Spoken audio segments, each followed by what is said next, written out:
பத்திரிகை நண்பர்கள் எழுந்தது முதல் தடவையா ஒரு ஏஜென்ட் பர்சனல் வார் இல்லாம பொதுமக்கள் பொது நலனுக்காக வந்து சண்டை போடுற ஒரு ஹீரோ ஃபர்ஸ்ட் டைம் ஒரு ஏஜென்டா பாக்கலாம்னு சொல்லி எழுதிருந்தாங்க. எனக்கு ரொம்ப சந்தோஷமா இருந்தது அதை நோட்டீஸ் பண்ணி சொல்லியிருக்கும் போது.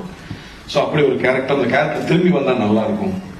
பட் திரும்பி வரும்போது என்ன பர்பஸ், என்ன இருக்க போகுது, மித்திரனாலே என்ன அடுத்தது என்ன சொல்லி பயமுறுத்த போறாருன்னு கேட்கறாங்க. அவர் ஃபர்ஸ்ட் படத்துல வந்து கையில மொபைல் போன் மெசேஜ் வந்தாலே பக்குன்னு இருக்கும், அதுக்கப்புறம் வாட்டர் பாட்டில பார்த்தா பயமா இருக்கும். அப்படி இந்த படத்துல என்ன பயம் இருக்குன்னா அதை விட பயமான ஒரு விஷயம் வச்சிருக்காரு.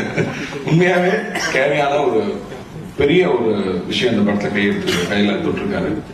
அப்ப வந்து how good is the hero is வந்து ஹவு பிக் இஸ் த வில்லன்ங்கிறது வச்சுதான். ரெண்டு பேர் சண்டை போட போறாங்க. இந்த ரெண்டு பேருமே மிகப்பெரிய ஆளுங்க தான் இந்த போர் சுவாரஸ்யமா இருக்கும். அப்படி இந்த படம் ஒரு மிகப்பெரிய போரை பத்தி பேசுது.